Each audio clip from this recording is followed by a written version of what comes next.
অন্য ছেলে যারা উঠবে আল্লামা সাঈদীর ভাষায় জোর করে ধরবেন, আস্তে করে বসিয়ে দিবেন। কি সুন্দর কথা তিনি বলতেন। আল্লাহ তাকে জান্নাতুল ফেরদাউস দান করে দাও। আপনারা চিনেন তো না সাঈদী সাহেবকে? ভালোবাসেন তো? আপনাদের এই যশোর ওনার প্রিয় জায়গা ছিল। ওনার উত্থান হয়েছে যশোর, সাতক্ষীরা, খুলনা এই এলাকায়। এই এলাকায় তিনি আমাকে বলতেন, বাবা সাইকেল নিয়ে আমি কত মাহফিল এই এলাকায় করেছি। হ্যাঁ, গরুর গাড়িতে করে শুনেছে, দেখেও না, তখন তো বয়সও ছিল। ওই দেখেন কার সামনে আমি কার গল্প করছি। এনারা আব্বা 3 বার নিয়ে আসছে আল্লামা সাঈদীকে এখানে। কি অপরাধ ছিল? কথা যা বলেছে সবটাই সত্য হয়ে গেছে, ঠিক কিনা?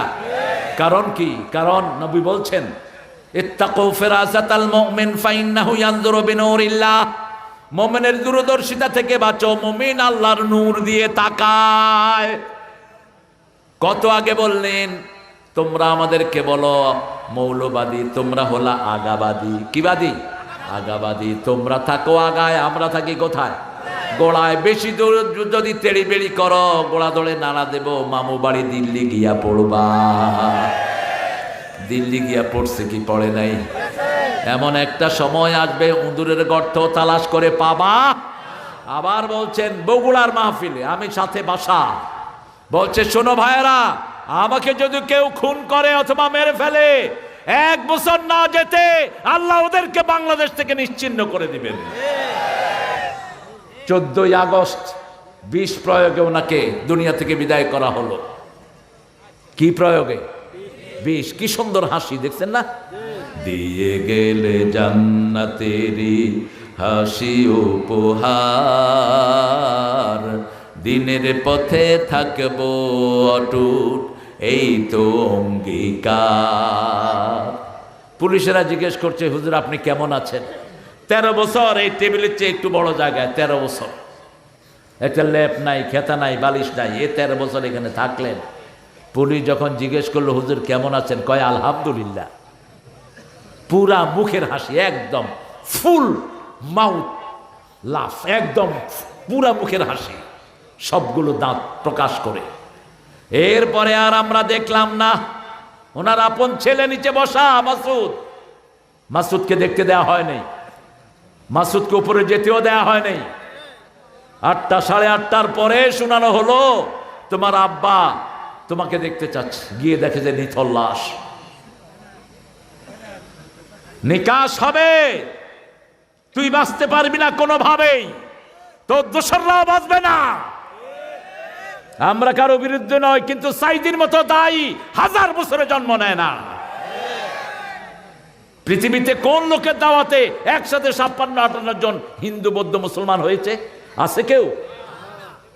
একমাত্র আল্লামা সাঈদী।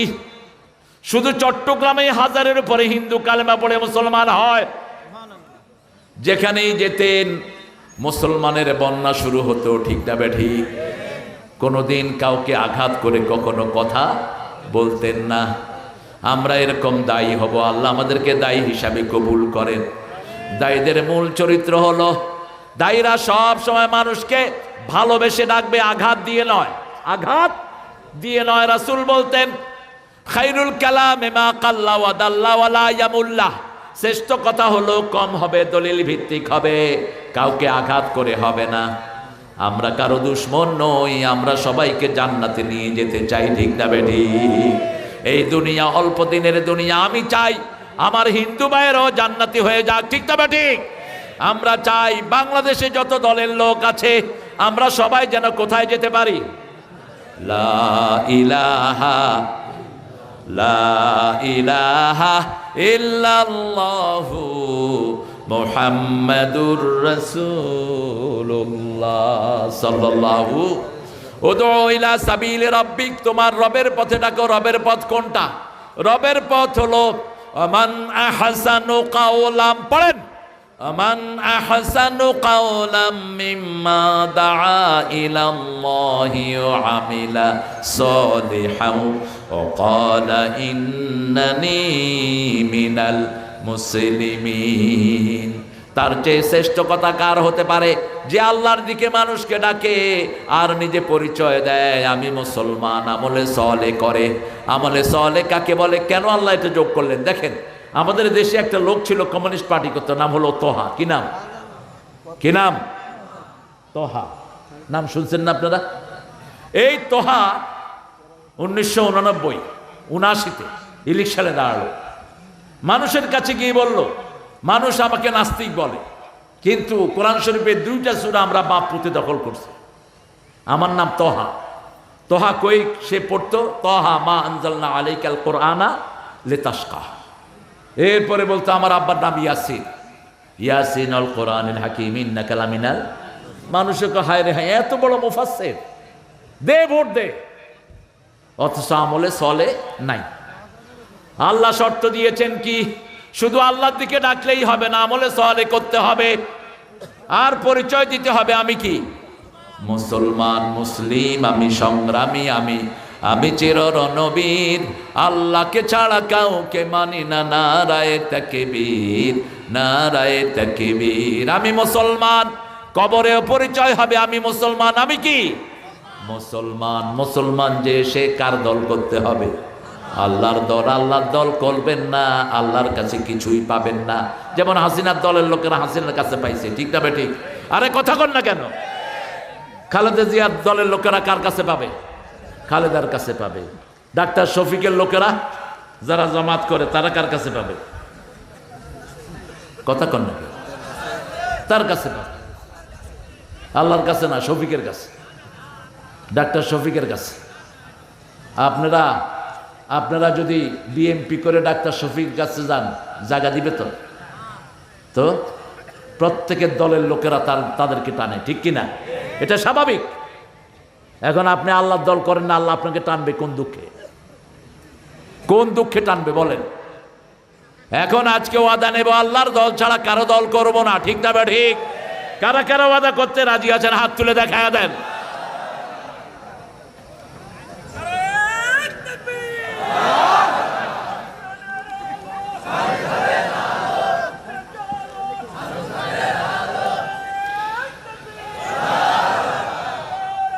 কি এগুলি?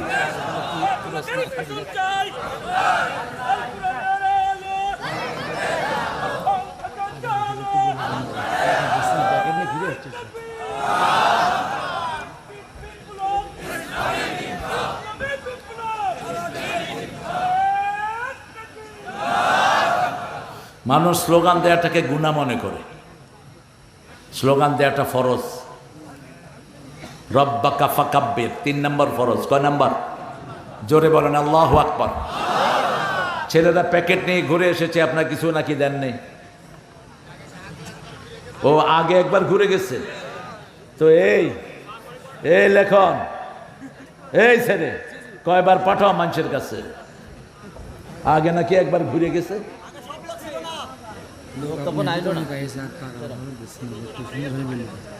আরে সুন্দরভাবে আর কিভাবে বলবে? তুমি বলে দাও পণ্ডিত।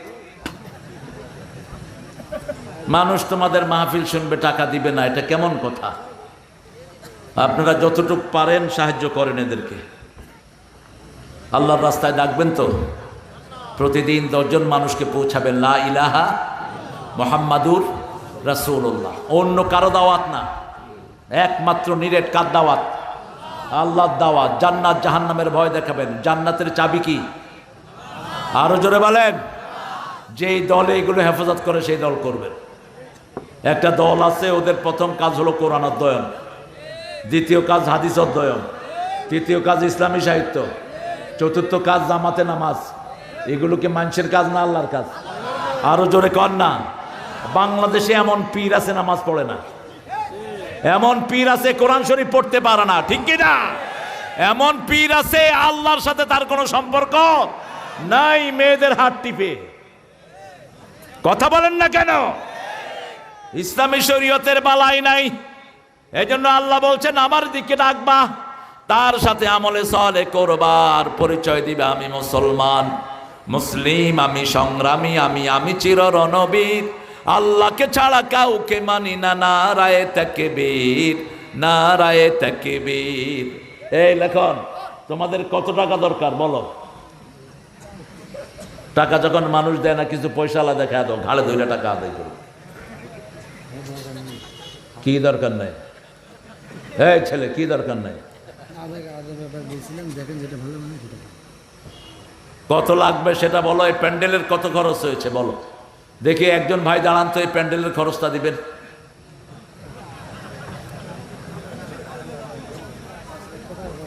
সব ফকির ফাকরা নিয়ে পড়লাম না।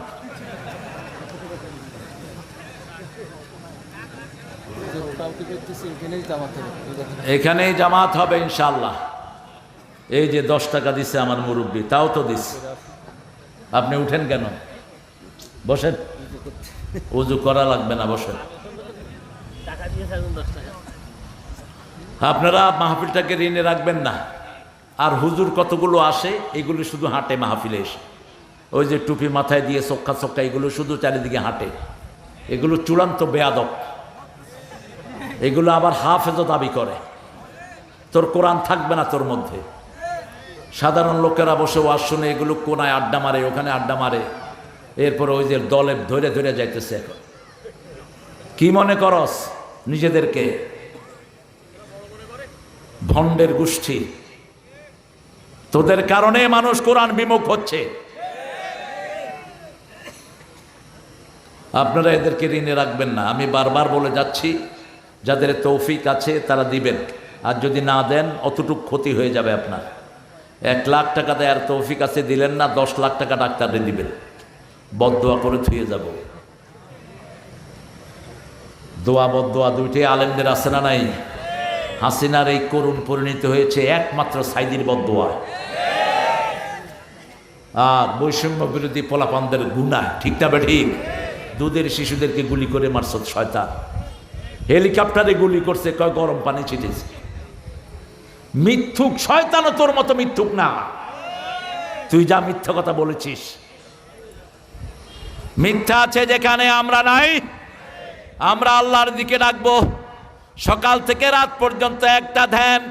এসেছি আল্লাহর কাজের জন্য। কার দিকে ডাকবো? আল্লাহর দিকে ডাকবো, রবের দিকে ডাকবো। কারণ মৃত্যুর পরে রবের প্রশ্নটা প্রথম আসে না নাই? এই জন্য নামাজে আল্লাহ রবের শিক্ষা দিলেন। সব জায়গাতে রবের শিক্ষা। নামাজে হাতটা বেঁধে প্রথম আপনি বলেন আলহামদুলিল্লাহি রাব্বিল আলামিন। রুকুতে গিয়ে বলেন সুবহানা রাব্বিয়াল আযীম। রুকু থেকে উঠে বলেন রাব্বানা লাকাল। আল্লাহ বলেন এখনো হলো না। অঙ্গ প্রত্যঙ্গ সবগুলো মাটিতে লাগাও, স্বীকৃতি দাও। এগুলো কার আইন মানবে? কপাল, হাত, নাক, পা সব আপনি মাটির সাথে লাগায় পড়েন সুবহানা রাব্বিয়াল আ'লা। যখন এইভাবে আপনি পড়েন, আপনার জন্য জমিনটা বরাদ্দ হয়ে যায়, আকাশ বরাদ্দ হয়ে যায়। আল্লাহ নিজে আপনার জন্য খুশি হয়ে যায়।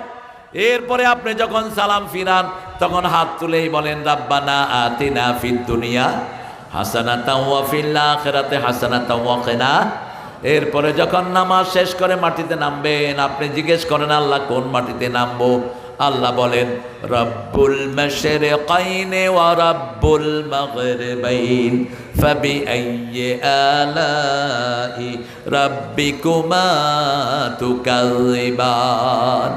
উদয়াচল অস্তাচলের মালিক একজন রব। তিনি কে? সেই রবের হুকুম যারা মানে তাদের জন্য আল্লাহ বলছেন 3টা পুরস্কার দুনিয়ায়, 3টা পুরস্কার আখিরাতে। আপনি দেখেন, শিবিরের একটা ছেলেকে উঠিয়ে নিল হাসিনার লোকেরা। তার নাম হলো দেলোয়ার। কি নাম? দেলোয়ারের আঙ্গুলগুলো তুলে ফেললো। এই আঙ্গুলগুলো প্লাস দিয়ে টেনে তুলে ফেললো। হাতের আঙ্গুল, পায়ের আঙ্গুল তুলে ফেললো। দেলোয়ারের পেশাবের নল দিয়ে রড ঢুকিয়ে দিল। অজ্ঞান হয়ে থাকলো 3 মাস। রাখে আল্লাহ, মারে কে? এমন কোন জায়গা নাই যেখানে পিটানো হয় নাই। খবর নেওয়া হলো ব্যথা কেমন পেয়েছো? বলছে সে অল্প অল্প কিছু ব্যথা শুরুতে পেয়েছি, পরে আর ব্যথা পাই নাই। কারণ আল্লাহ বলছেন ইন্নাল্লাযীনা ক্বালু রাব্বুনাল্লাহ সুম্মা ইসতাকামু তাতানাজ্জালু আলাইহিমুল মালায়েকা আল্লা তাখাফু ওয়া লা তাহজানু ওয়া আবশিরু বিল জান্নাতিল্লাতী কুনতুম তুআদুন। আল্লাহ বলেন যারা আমাকে রব মানে, আমি ফেরেশতা নাজিল করি, দলে দলে ফেরেশতা তাদের কানে কানে গিয়ে বলে, তোমাকে যতই আযাব দেখ তোমার কোনো কষ্ট হবে, কষ্টগুলো মন থেকে মুছিয়ে দিবেন কে? এই যে লোকদেরকে ফাঁসি দেয়া হলো, আল্লামা নিজামীকে যখন বলা হলো 3 ঘন্টা পরে আপনার ফাঁসি, তিনি মুচকি হেসে দিয়ে পড়ছেন আলহামদুলিল্লাহ। জল্লাদেরা বলছে, এটা কেমন কথা স্যার, একটু পরে আপনাকে ঝুলানো হবে, আপনি বলছেন আলহামদুলিল্লাহ। তিনি বলছেন, এই সময়টার জন্য গত 60 বছর আল্লাহর কাছে দোয়া করতেছি, আল্লাহ যেন শহীদ হিসাবে আমাকে কবুল করে নেয়। তিনি গোসল করলেন, 2 রাকাত নামাজ পড়লেন, পরিবারকে আসতে বললেন, ছেলেকে বললেন, বাবা বসেন, সভাপতি সাহেব কি দৌড়াদৌড়ি লাফালাফি। ছেলেকে বললেন, বাবা কোন ড্রেস পরে আল্লাহর কাছে যাব? ছেলে বলছেন, আল্লাহ সাদা ড্রেস পছন্দ করেন, আপনি সাদা পরবেন। ছেলে ব্যারিস্টার কেঁদে বলছে, বাবা আপনার জন্য কিছুই করতে পারলাম না। বাবা জবাব দিচ্ছে, বাবা ফয়সালা জমিনেও হয় না, ফয়সালা কোথায় হয়? আকাশ